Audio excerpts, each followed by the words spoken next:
Hello, everyone. My name is Mike, and this is Matrix to Paradise. Um, the country that I wanted to go over today was another country from Africa, and I know that people are probably wondering why. You went from Southeast Asia, and you didn't even cover all the Southeast Asian countries. Why are you going to Africa? Well, I just wanted to throw a curveball in there. That's whatever. So I did Ghana the other day. I did Ghana. And Ghana is another one of those countries that's just a wonderful place to go. Very stable, very, let me fix this. There are some countries in Africa that are really going to be gems. And the ones that already are gems are definitely Ghana and now the new one, which I'm going to do today, Rwanda.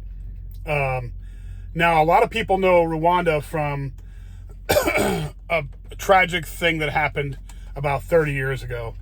And the same kind of sort of thing happened in Cambodia, the first country I'll be going to. And in Rwanda, it was tribe against tribe, pretty much what it was. And they had the Hutus, which were the dominant tribe because they had the most people.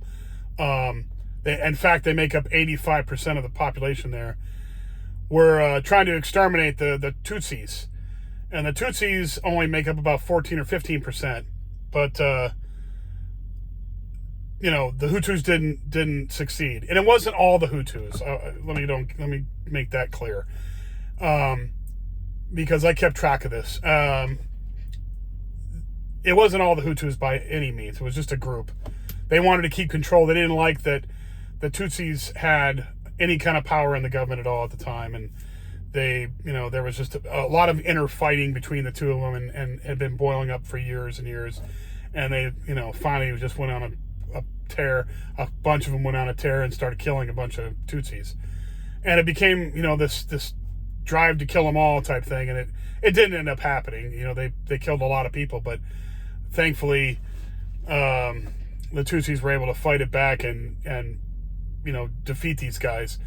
And eventually now the Tutsis pretty much run the government now. So that's right. Another thing I want to get into. Now, this is 30 years ago. So this is, another couple generations have already been born since. So, so it's history there, but it's not everybody's not, it's not so fresh that everybody's in their face still about it.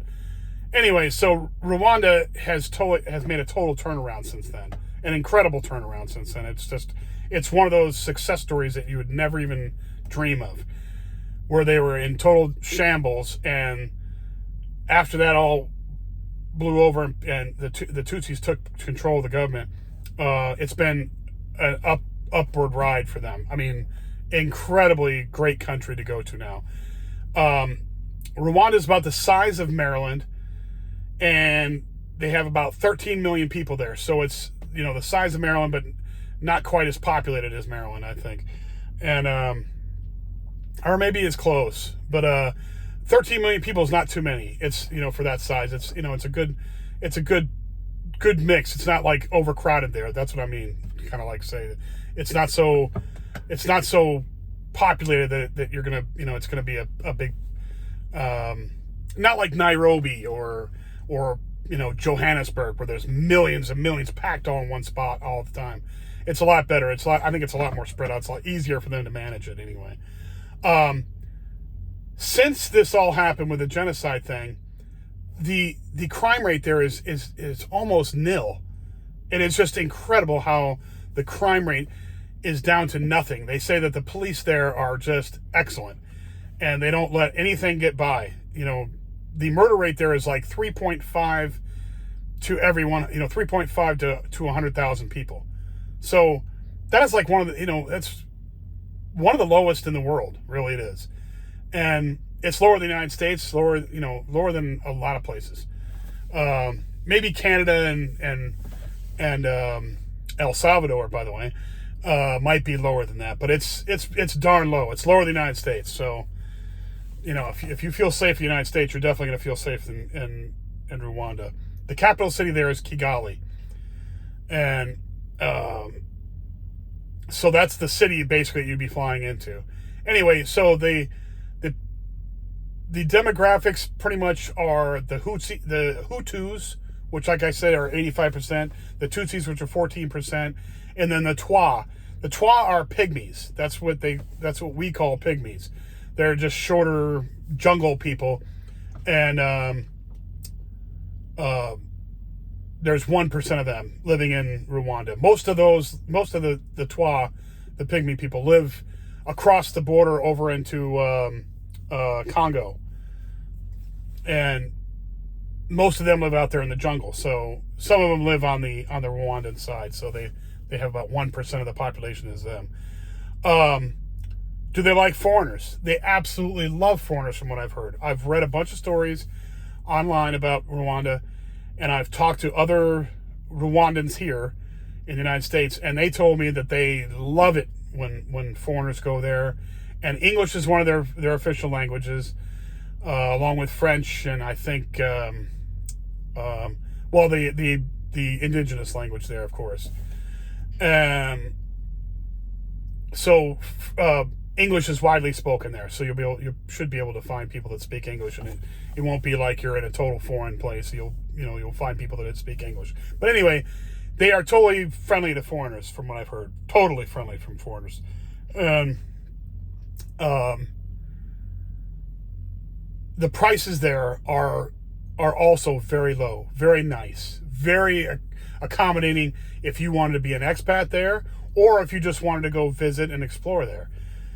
The prices for a 1-bedroom apartment in the city of Kigali, in the center of the city in Kigali, is $500, like right around the average is about $538 from the people that have gone there and recorded this.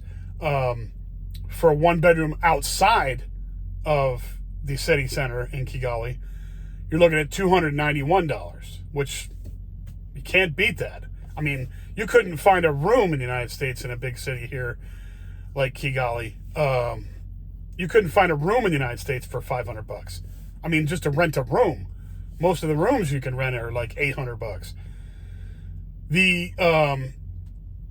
If you wanted to go and get an inexpensive meal just for yourself, if you wanted to go to an authentic, Rwandan restaurant and eat one of their meals or whatever they have on the menu there, it'd be about $3.80 is what the average is. The average for a mid-range restaurant where you could take a girl or a guy if you're a girl, the average there for a two plates is $30. That's not bad. That's not bad at all. And it's just under $6. I'm sorry, just under $7 for a fast food meal. So, I mean, it's double to eat a fast food meal, like an American, like McDonald's. If you wanted to go there and eat a McDonald's meal, it'd be about twice as much as you would pay for a Rwandan meal in an inexpensive restaurant, which is not too bad for that. I mean, it's not, I wouldn't want to eat McDonald's all the time, but you know what I mean. It's not that bad. The prices there are really good. A pint of beer, and if you go into a bar and order a pint of beer, the average is $1.14 for a pint of beer. I mean, you cannot beat that price. You cannot beat that with a stick. Okay, that is, and like it's similar to Southeast Asia. It's similar to Cambodia and similar to the Philippines or Thailand. As long as you don't go to Bangkok or Pattaya, the big cities will charge you a little more in some of the places that you go into. But honestly, I mean, Southeast Asia and these two countries, Rwanda and Ghana, and I'm sure it's cheaper if you go to other countries. I'm just going to go by just list countries that I would probably visit, wanting to be safe and has the most advantage for learning the new culture, and where you don't have to worry about safety as much, and that kind of just where it has something to offer, rather than you running around worrying about whether or not you're going to get mugged or not, or if you're running around, not trying to look bad to the a certain religion that doesn't like Westerners. So I don't recommend those countries. But anyway, the places to visit, the places to see in Rwanda, obviously Kigali is the first one. you're going to fly in there because that's the key, that's the hub. And it's a good sized city in there. They say it is the cleanest city in all of Africa, and probably one of the cleanest cities in the world. And I'm like, really? And I've looked at pictures of it, and it looks clean and very modern. Very nice. And what is not modern is kept up very nicely. So, I mean, you cannot beat that. So I'm really impressed with what they've done with Rwanda. The place is just gorgeous. They, and the cool thing about it is it's not like in the, bottom of the jungle. It's kind of like, Kigali is kind of up in the hills. So it's got a better climate up there. And that's getting into sights to see. That's where you go and you get the tours to go up into the mountains to take the gorilla tours, to go up and see mountain gorillas in their natural habitat up there. That is one of the big things. That's where the Jane Goodall and the Diane Fossey. In fact, Diane Fossey died, I think, up there. So I don't know what happened with her, but she died, and they've got her tomb is up there. So that's a sight to see up there, I guess. But that's where the mountain gorillas are at. That's where they are at. So that's a trek. You're going to get to see some gorillas if you go on their safari. Now, the cool thing about Rwanda is half of it's in the mountains right there, and there's another part of it on the eastern side that has savanna. So you can go over there, take a safari trip over there, and get to see all the savanna animals like lions and lions and zebras and gazelles and wildebeest and all them. You can see all that stuff over there in the savannah. Elephants and giraffes and all the African animals that are very interesting. There's 3 national forests there, and it's a small country, but there's 3 national forests there. So that they're taking care of their land and their treasures there. There's a volcano national park, which apparently there's a volcano there. I didn't know that at the time. But there's volcano. That's where you're going to go up and see the gorillas. There's one called Myungwe Forest National Park, and that's also another a forest, sort of jungle forest type place where you'll get to see plenty of primates and birds and all the stuff that the jungle will show you is up in those parks right there. The mountain park and the lower Myungwe Forest National Park, and then the Savannah National Park, where all the other animals are at for the Savannah animals, is called Akagera National Park. And then also they have a really cool lake there called Lake Kivu, and they have resorts on the lake there. You can go and stay on lakeside and see all that. Now I don't know what animals are in the lake.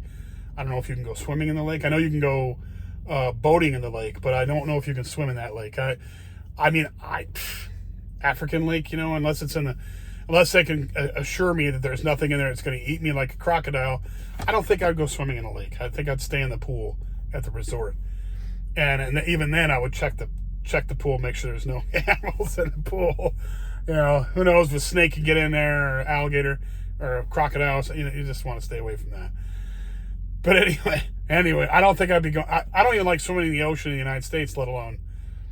The only lake I've ever swum in is Lake Michigan. When I was living in Michigan, we used to swim in that lake, and there is nothing in that lake can eat you or kill you or sting you or hurt you. There's nothing in there that could really do any damage at all. So you can swim in Lake Michigan. It's usually cold as hell, but sometimes in the summertime it gets warm, very nicely warm, and you can go swimming in there. But any other lake, no.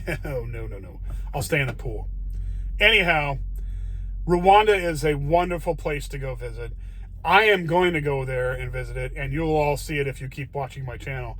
I'm going to go there one day, and I'm going to do a whole tour of that country, and I will see it for myself, and I will record every bit of it. So, anyhow, thank you for watching my videos. If you like the video, please hit the like button. If you do hit the like button, go crazy and hit the subscribe button too. That'll help me really big time.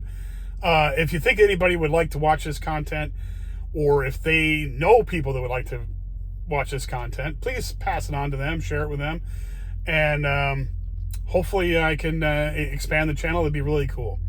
And I appreciate all of it. Thank you very much, anybody who subscribes or passes it on and shares it or hits the like button. I appreciate it all. Thank you very much. If you ever have any comments about anything else that you might want to know, or any questions or any suggestions, please just drop me a comment in the comments and I will address them, I promise.